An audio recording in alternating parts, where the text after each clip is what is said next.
Hello and thank you for joining us on today's edition of Gender Agenda. I am Adora Onyeshere. Please remember you can always connect with us on any of our social media handles, which is displayed on your screen, and you can always make contributions on the program. A discussion on curbing sexual and gender-based violence continues today.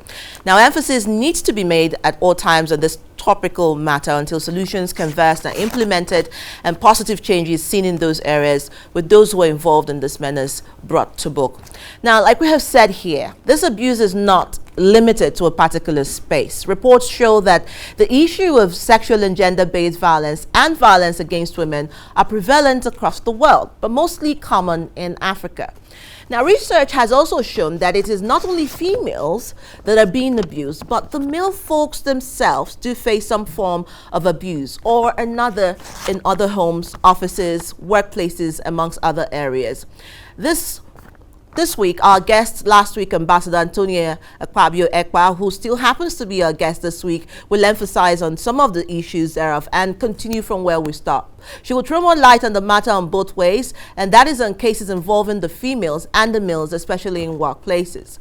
We will go straight into the discussion and bring her immediately after our Women in the News and Voices segment, where we'll also be looking at other areas. Also joining us today is our guest, Angonli Anyebo Olaniyi, who is also the founder of Hair Women's Initiative. To stay with us.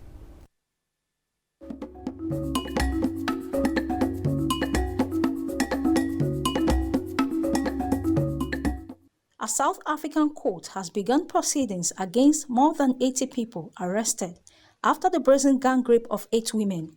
But no one has yet been charged with rape, and police investigations are continuing. Women's rights activists protested outside the magistrate court against the high rate of gender violence in South Africa, as dozens of men detained in sweeping arrest in the aftermath of the incident were set to appear in court. South Africa is celebrating Women's Month through August. The executive director of Amnesty International South Africa said the rights group was outraged by the gang rapes.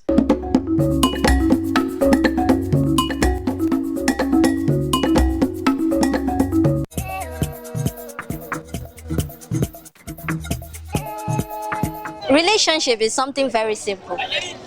If you want to get yourself into a relationship, look at the person you're getting yourself into that relationship with.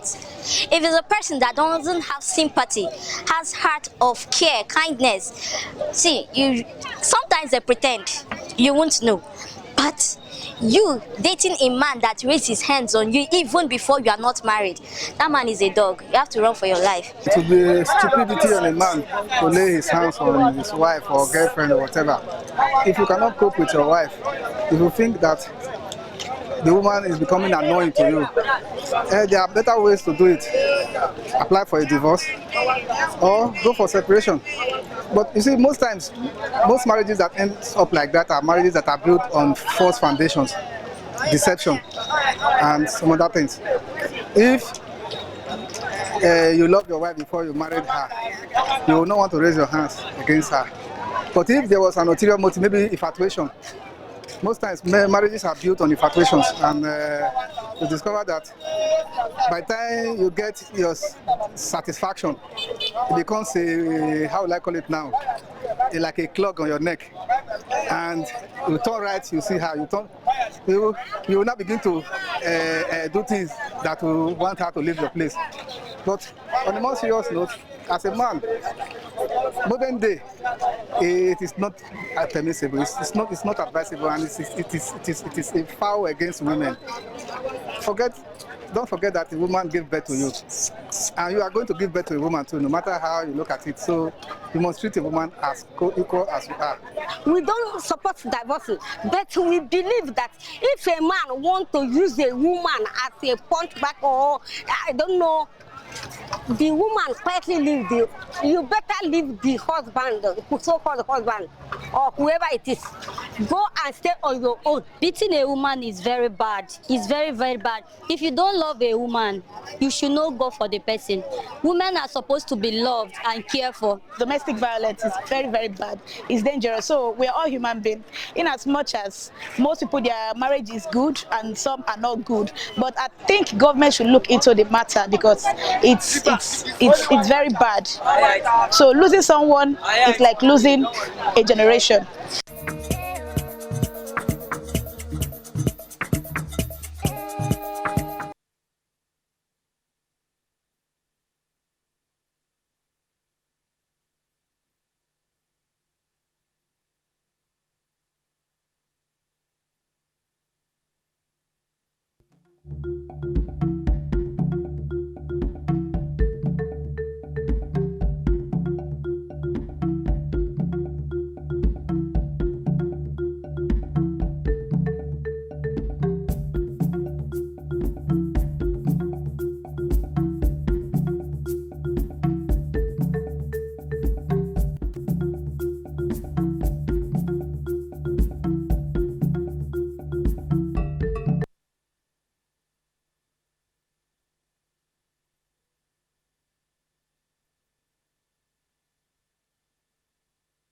Well, thank you, and that was so wrenching. It was the advisory of the century. And the woman on the street couldn't even find the words to put her emotions in place. She said, marriage or whatever you call it, she's not a supporter of divorce, but please, if it gets physical, if it gets aggressive, find your way out. And sometimes it's almost already too late for some people, and sometimes they leave with themselves in a coffin. Sometimes they leave bruised and deformed. So the message, I think, from the street is, please leave while you can, so that other people can also find help for you and your children. That is if you have children in that union. And for the men as well, somebody said men suffer in silence, emotional abuse. Some men do get bitten too. If you ask me, I've seen several cases reported where even men are also bitten, but women usually are the most traumatized, because there is a level of verbal, emotional, and then physical abuse that grows into a drastic sense of toxic environment for both the children and the abused. Well, we do remember saying that we have Ambassador Antonia Pabio Ekwa here with us. She's a public servant in Nigeria's government, has served in several agencies and institutions of government, and currently also is a fierce advocate of, public policy and, yes, women for women. Well, she started something called Women's in last week. We'll definitely delve into that. But in the meantime, Angoli Anyebo Olaniyi is standing by via Zoom to join us. And trust me, it's not I don't know if you watched The Voices, Angoli, but from what the people on the streets say, there are more women who are suffering in silence and dying in silence and almost too late to get help. How do you review this? I know that the workplace is somewhere that it even has a lot more silence in the space because, women do not want to offend their bosses. They do not want to lose economic power. They do not want to get rid of that positioning or the ability to get promotion. So how does one break the silence in such a toxic, detrimental environment? And good afternoon, everyone. Thank you for the opportunity. It's heartbreaking, but I must say that the conversation is getting, into the public spaces, and people are beginning to recognize. But I must also say that this has always been there. Let me start by saying that we've been colonized by masculine norms, right? And these masculine norms is what plagues our society and our culture. And in my opinion, this masculine norms that plagues our society and culture is also promoted on the platform of religion. So there are different intersections that we face in tackling gender-based violence and even more forms of it in sexual harassment at workplaces, etc. You asked, how can we begin to break this? I wanted to quickly say that, if you look at, like, say, for example, rape, and you look at the world statistics on rape, you actually find some certain countries are reporting, have more data on rape reports. Why? Because they expanded the definition of rape. Secondly, they also increased their reporting measure. So you'll find countries, for example, like Sweden and Germany. And I'm bringing these countries as an example because you and I know that in Sweden, we have a woman as a prime minister. And we just had, for Germany, we also had a woman in a position of power, who's just retired, right? And you can automatically see the impact of women in leadership and decision-making roles when it comes to things like the gender-based violence. And then you will also see countries like Botswana, Lesotho, South Africa having high numbers of rape reports. Why is this, Adora? You might think like, oh my goodness, that means a lot of rape happens there. Possibly, but one thing we should note is that the people are being re-educated about what rape, sexual harassment is. There's more media awareness, creation, sensitization, and education of sexual harassment, gender-based violence, and rape in the workplace, in the religious spaces, in public spaces, right? And it is now, there's more mechanism to report these cases, not just to report it, to have processes, to have support systems that would not just prosecute the perpetrators, but also have support, mental health support and psychosocial support for those who have gone through it. So it's an intersection of issues, but there's also an intersection of solutions that, I personally believe that Nigeria is lacking behind in. All right, I'm going to still stay with you before I come to Ambassador. Sometimes I'm often mortified at the sense of entitlement. Sometimes when you listen to a story, there was a conversation where a young girl at work said her boss touched her buttocks. I will use the word as it is. I mean, this is also about sexual education. And she complained, and he said, you should even be happy that I am touching you in the first place, and she said she found it very offensive, and then said to him that she felt insulted. And she said, why are you so petty? You should, you're not, are you the only, but is your body made of gold? So you find languages like that in the workplace that has normalized, casual assault. That's what I like to call it, because then it becomes a conversation where people are saying, why are you so moral and upstanding, without knowing that it's your body, it's your right. How do you start with this orientation, especially in the workplace? We talked about, sexual harassment policies in the offices. How many offices even have that right now to protect their workers? That's really terrible. You hit it right on the head, Adora. Entitlement mentality.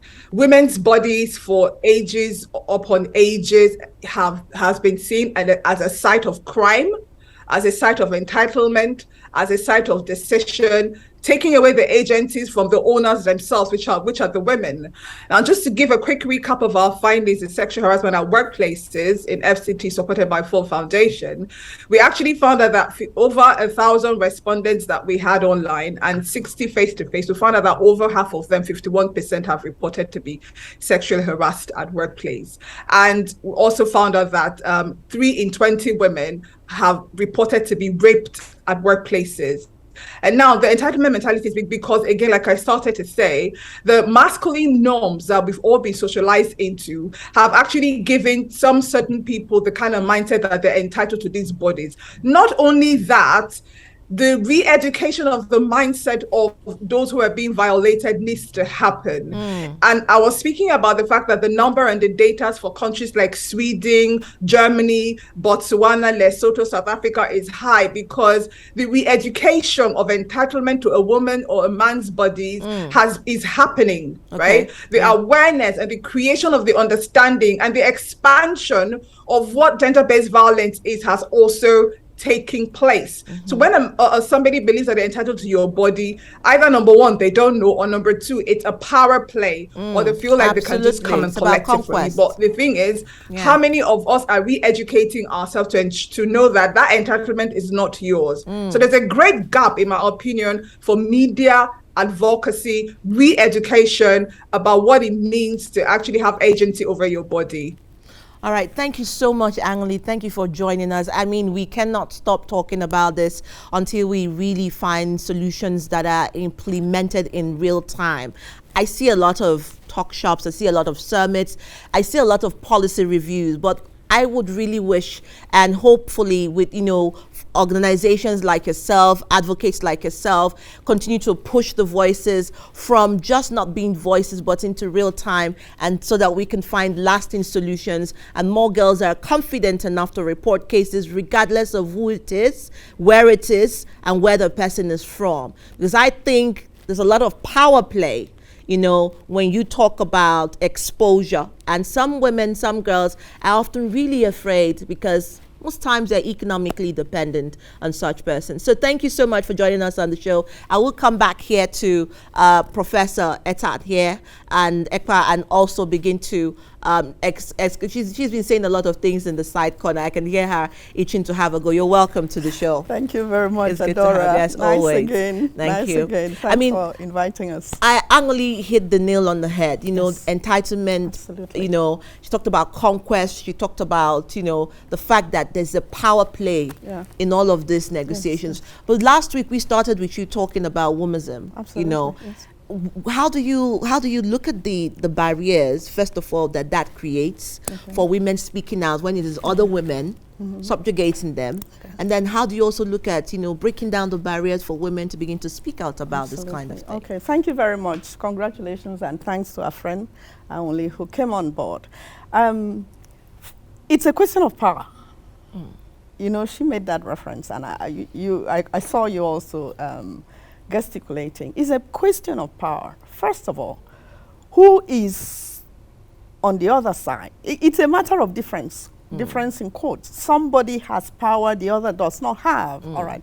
And then the institution that they both exist in does not have any documented policy within the institution that puts a barrier that tells you can't cross this line. So in the United Kingdom, for instance, I schooled in the UK. That is one of the first things you are taught, okay? You schooled in the UK, so you don't even just say anything to anybody. It is considered abuse. But unfortunately, we don't have that. So in our own, I will talk about the public service where I'm familiar, and across. I've worked in a bureau, I've worked in a commission, I've worked in the public service, civil service. So it is something that I have been itching to speak on. That there is, but okay, we have structures that puts you on the quiet side. So, but now out, it is necessary for us to draw attention to what is going on there. You asked me, what do you do? There is a hierarchy of operations. And because there is this hierarchy, sometimes the person at the very top is a female.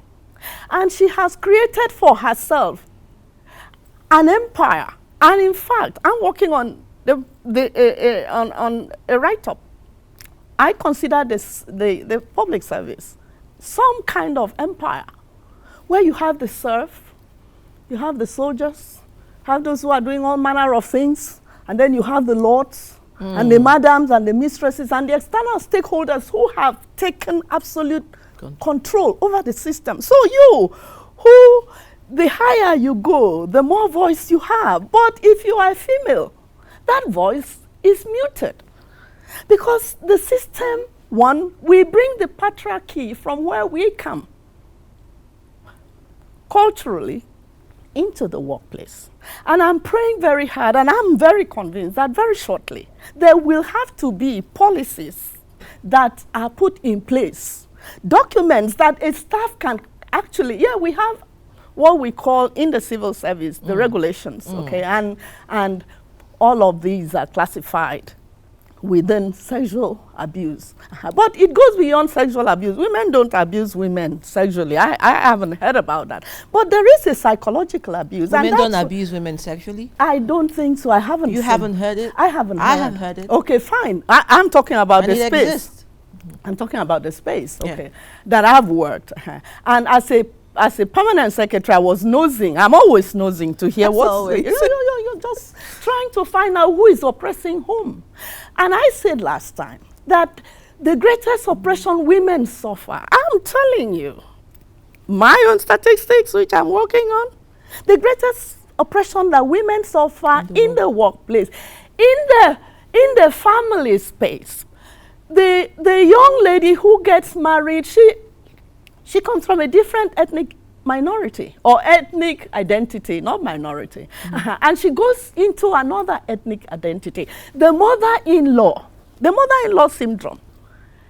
So she becomes an outsider, even though she's been married into the home. So that is where you begin to see the trauma she goes through.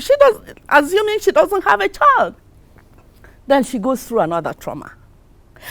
She doesn't cook what the husband wants to eat. She goes through another trauma. So her life, except you have a man who understands that the wife is not a slave. So who are the people who aggregate, who work hard and escalate the oppression of the woman in whatever space?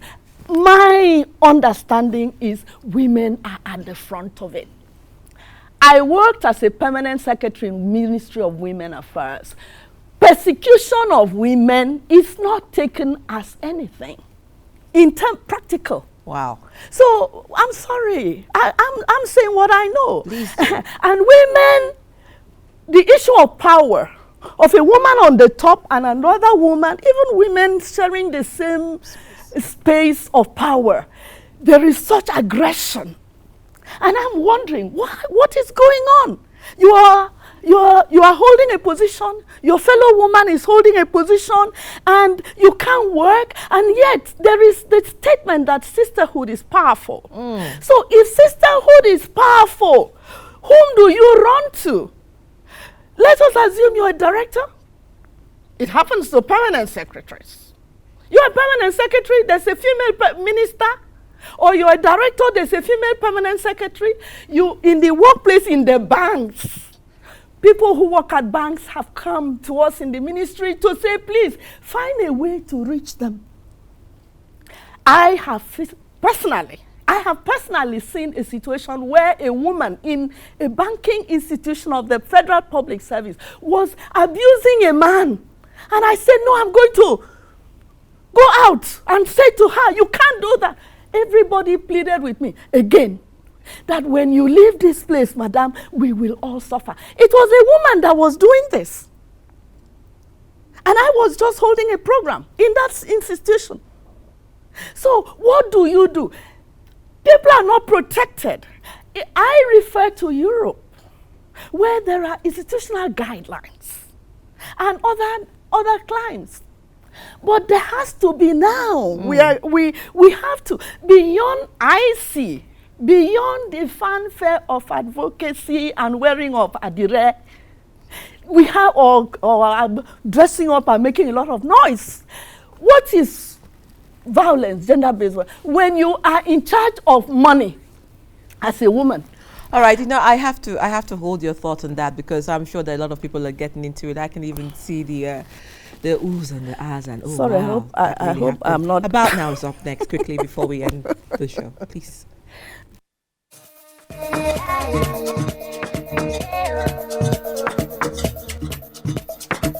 Many African governments have made important progress to advance and protect girls' rights to education. But tens of thousands of adolescent girls across Africa still face barriers in schooling each year, as they are pregnant or have become mothers, because of increases in teenage pregnancies in numerous countries throughout the COVID-19 pandemic. The African Union has an opportune moment to act and ensure that no girl is left behind. Under international human rights laws, African Union member states have the obligation to ensure that girls who become pregnant can continue and complete primary and secondary education free from discrimination. The African Union, under its Directorate of Education, Science, Technology and Innovation, can play an important role in providing clear guidance to governments and to ensure the effective protection and implementation of girls' rights to education, including pregnancy and motherhood.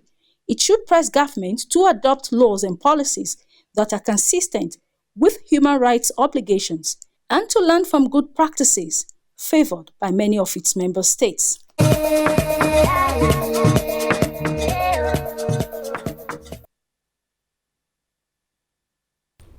Well, what do we do? Where do we go from here? Activating policies that are already existing and protecting the welfare, the environment, and the social space of women in the workplaces, at home, and in our social environment. I can't say it any better than she has done. Thank you so much, Professor. It's good to have you on the show. Oh, well, you're going to get a book out soon. Maybe we'll escalate it to that. But we feel you. Definitely, we hold you to that thought, and we know we're going to be having your voice here again on the show. And don't stop talking. Don't stop talking. Thank you for having us on the show. This time it was you that had us. All right, so that's the end of our show today, and see you again next week. And I am yours truly, Adora Onyechere. If you see something, say something. Please do not die in silence. Goodbye. So sing a song for women everywhere. Let it ring around the world and never, never cease. So sing a song for women everywhere. Equality, development and peace. Women can't be silent.